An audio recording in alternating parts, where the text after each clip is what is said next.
नमस्कार मित्रों, आज हम एक विशेष परिचर्चा के लिए उपस्थित हुए हैं।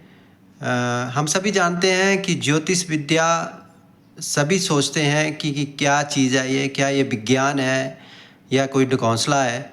इस पे चर्चा करने के लिए हमारे साथ प्रोफेसर डॉक्टर सोमनाथ जी हैं। तो इसी पे हम कुछ चर्चा करेंगे कि ज्योतिष क्या चीज़ है, क्या ये प्रेडिक्शन है, क्या ये साइंस है।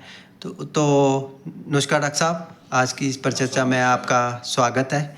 तो सबसे पहले प्रश्न ये है कि सभी लोगों की एक बड़ी जिज्ञासा है कि ज्योतिष है क्या और इसको हम कैसे डिफाइन कर सकते हैं। धन्यवाद डॉक्टर साहब, आपने मुझे इतने बड़े टॉपिक पर कुछ बोलने का मौका दिया। अगर मैं अपने आप की बात करूं डॉक्टर साहब, तो ये एक बहुत बड़ा टॉपिक है एस्ट्रोलॉजी जिसको हम बोलते हैं। और मैं थोड़ा सा अपने बारे में बताना चाहूँगा कि मेरा इंटरेस्ट एस्ट्रोलॉजी पे इसलिए गया क्योंकि मुझे फिजिक्स अच्छी लगती थी और मेरा काफ़ी इंटरेस्ट एस्ट्रोनॉमी पे रहा है। मैंने पुरानों से या अपनी बुक से या कभी भी कहीं भी सोशल मीडिया पे, न्यूज़पेपर से, कहीं भी स्टार्स के बारे में, प्लैनेट्स के बारे में कोई भी डिस्कशंस होती थी, हमारे टेक्स्ट बुक जो हम लोग होती थी मेरे लोअर क्लासेस में, तो वहाँ से भी मुझे वो काफ़ी इंटरेस्ट के साथ में इन चीज़ों को पढ़ता था। तो अब जैसे चलो मैं टॉपिक पे आता हूँ डॉक्टर साहब। तो इसमें जो एस्ट्रोलॉजी है, इसको ज्योतिष कहते हैं और कहा गया है कि ये वेद के समान इसकी उपमा की गई है कि ये वेद का अंग है और इसको वेदों का चक्षु कहा गया है, मतलब कि वेदों की आंख है। तो वेदों की जब आंख की हम बात करते हैं तो ये आंख है जिससे हम वर्तमान को देख रहे हैं, प्रेजेंट को देख रहे हैं। तो अगर मैं बात करूं यहाँ से आंख के बारे में, अगर बात करनी है मुझे, जिसको हम वो कहते हैं कि चक्षु है, तो कहा जा सकता है, जिसको हम त्रिनेत्र बोलते हैं या आज्ञा चक्र बोलते हैं या तीसरी आंख बोलते हैं भगवान शिव की, कि कि हम भविष्य भी देख सकते हैं। और जब भविष्य देख सकते हैं तो हम लोग अतीत भी देख सकते हैं, यानी पास्ट, प्रेजेंट एंड फ्यूचर, इन तीनों को देखने का ज्योतिष जो है ये दावा करती है, जो एज पर डेफिनेशन, या जो मुझे एक चीज़ अच्छी लगी। और उसके ऊपर भी डॉक्टर साहब, अगर ये एक इतनी प्रैक्टिकल चीज़ है, अब क्योंकि मैं फिजिक्स मैंने पढ़ाया है बच्चों को, तो अगर मुझे मेरे अनुसार जो ज्योतिष है या मैंने कैसे इसको मैं यूज़ करता हूँ या मेरी क्या समझ इसके लिए है, तो वो सबसे पहले मैं एक चीज़ बताऊंगा कि ये जो ज्योतिष है, ये जो प्लैनेट्स हैं जिनको हम लोग कहते हैं कि राइट फ्रॉम सन, तो सन से लेके इंक्लूडिंग अर्थ, ये ज्योतिष में तो हम लोग राहु केतु बात भी करते हैं, मैं बाद में डिस्कशन में, क्योंकि एक सीरीज होगी ये ज्योतिष की, तो मैं ग्रेजुअली उन टॉपिक्स को लूंगा। तो मेन चीज ये है कि एक्चुअली ये अगर मैं कहूं तो ये घड़ियां हैं। घड़ियां मतलब ये एक काल को, जिसको हम ढंग से कहते हैं कि काल को अगर देखना है, समय को अगर हमने देखना है या समय को मापना है, या टाइमिंग को, जिसको हम कहते हैं डेटिंग करनी है। अब जैसे मैं डॉक्टर साहब अगर बात करूं तो रामायण हम कहते हैं कि भगवान श्री राम हुए। अब इसमें बहुत डिबेट चलते हैं कि वो क्या इतिहास पुरुष है या आस्था के प्रतीक है या आस्था के पुरुष है, मतलब क्या उनका क्या कोई वो ऐसे इंसान है कि वो सचमुच इस पृथ्वी पे हुए, या वो सिर्फ हम लोग उनको मानते हैं वो इस तरह से हुए।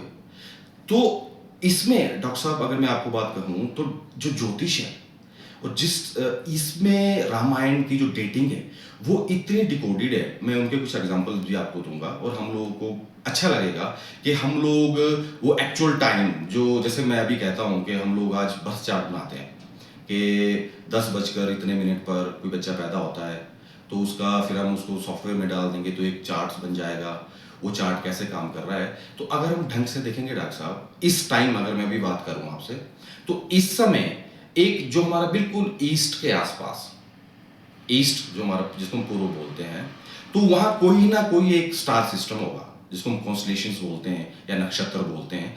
अगर हम रात को ईस्ट की तरफ देखेंगे तो बहुत सारे स्टार्स दिखते हैं। तो इसी तरह से ये जो पूरा यूनिवर्स है इसकी एक मैपिंग है, और हमने इन स्टार्स को 360 डिग्री के एंगल में अगर मैं बात करूं ढंग से, तो 12 राशियों में माप दिया। मतलब पूरा 12 राशियों का मतलब है कि 0 to 360, क्योंकि एक राशि 30 डिग्री की होती है।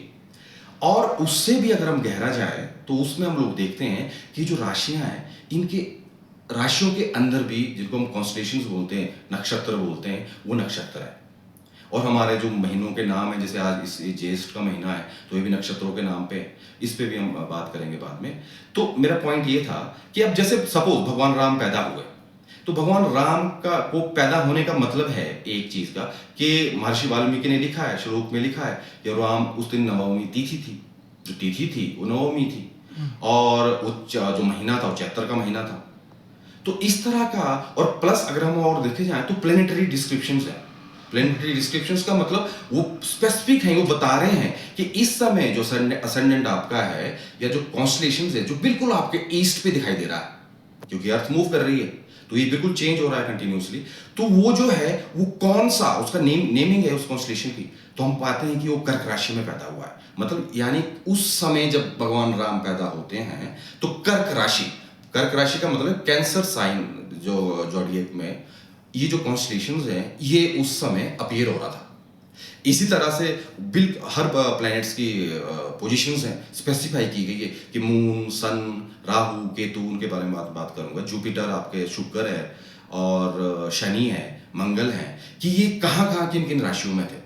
तो डॉक्टर साहब अगर इस चीज को मैं अभी देखूं कि अभी भी तो ये जो प्लैनेट्स हैं ये हमारे पास, सन हम लोग ढंग से देख रहे हैं, हम लोग रात को मून को भी देखते हैं जो दूसरा प्लैनेट है। थर्ड, अगर हम लोग थोड़े से सेंसिटिव है, हल्का सा हमें इंटरेस्ट है तो हम लोग जुपिटर को भी देख सकते हैं।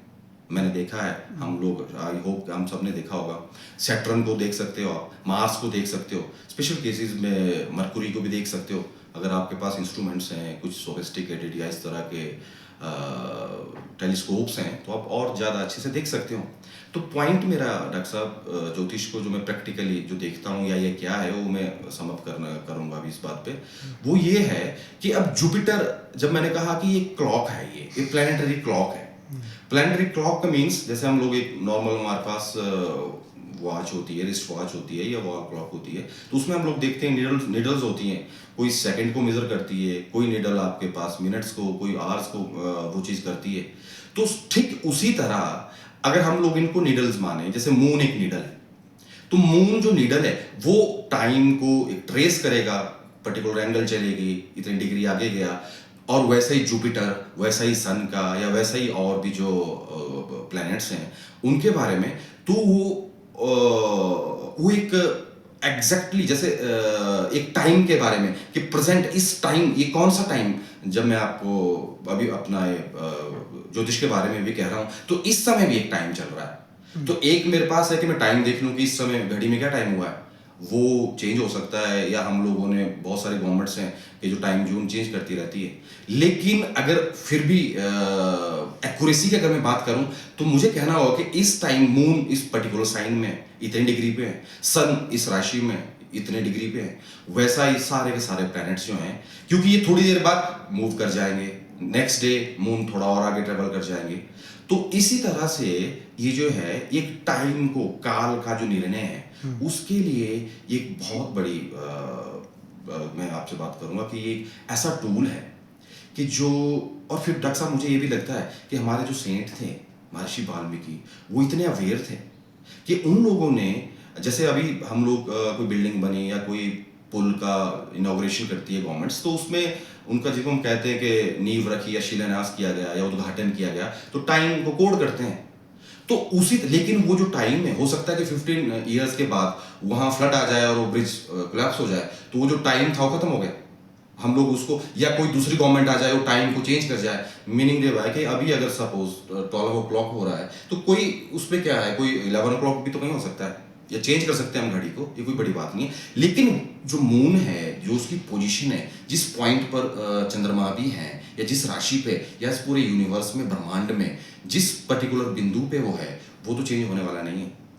तो एक तो इन सब चीज़ों के लिए मैं बहुत, it will be very long discussion, और मैं आपसे ये भी आशा करता हूँ कि इंटरेस्टिंग रहेंगी। I will not make you feel bore, ये काफ़ी इंटरेस्टिंग रहेगा। और फिर हम इसमें काफ़ी बात भी करेंगे कि जो ज्योतिष है, ये इसका फलित वाला पार्ट क्या है, जिसको हम प्रेडिक्शंस कहते हैं, या इसका एक मैथमेटिक गणित वाला पार्ट है, वो क्या है, और क्या ये रियल है जो अब मैं बात कर रहा हूँ आपसे।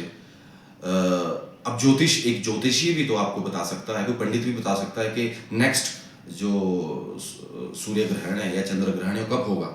उसी तरह से आज के जो लेटेस्ट सॉफ्टवेयर्स हैं साइंस के, वो भी यही सेम चीज़ बता सकते हैं। तो इट मीन्स के जो कैलकुलेशंस हैं, जो फार्मूलाज हैं, वो ज्योतिष को भी पता है। तो डॉक्टर साहब, आज की चर्चा में आपने हमें ज्योतिष के बारे में एक ब्रीफ इंट्रोडक्शन दी, इसके लिए आपका बहुत बहुत धन्यवाद। आगे एपिसोड्स में हम जो है ज्योतिष के जो प्रेडिक्टिव जो जैसे फल के बारे में आप बता रहे हैं कि फलित क्या क्या कैलकुलेशंस होती हैं, कैसे प्रेडिक्शंस करते हैं, कैसे जो है वो ग्रह जो है वो हमारे जीवन को प्रभावित करते हैं, तो इसके बारे में हम चर्चा करेंगे। इस विशेष चर्चा में आप इंट्रोडक्टरी ज्योतिष की चर्चा में टेक्निकल टॉक में आप आए, इसके लिए आपका बहुत बहुत धन्यवाद। Thank you. धन्यवाद।